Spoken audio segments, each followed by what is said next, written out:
marketing efforts. First things first, you'll want to head over to convertkit.com and log into your account. Once you're logged in, you'll be welcomed by your dashboard. Here, you'll notice several options at your disposal like subscribers, broadcasts, automations, and landing pages. These are your primary tools for managing and growing your email list. Next, we'll dive into creating a form or landing page, which is a critical step in setting up your automation. Automations typically kick off when someone subscribes to your email list. To get started, navigate to the Grow section and click on Landing Pages and Forms. Then select Create New. You'll have the option to choose between a form, which you can embed on your website, or a landing page, which stands alone as a sign-up page. Go ahead and customize the design to match your brand. It's also a great idea to link this to a subscriber incentive like a freebie, checklist, or ebook to entice users to sign up. With your form or landing page ready, it's time to set up an automation. Click on Automate, then Visual Automations, and select New Automation.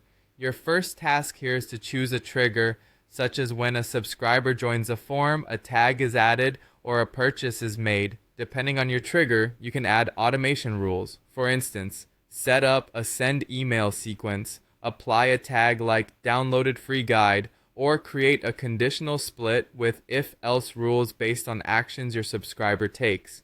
Once you have your automation flow charted out, it's time to build your email sequence. Head over to Send, then Sequences, and hit New Sequence.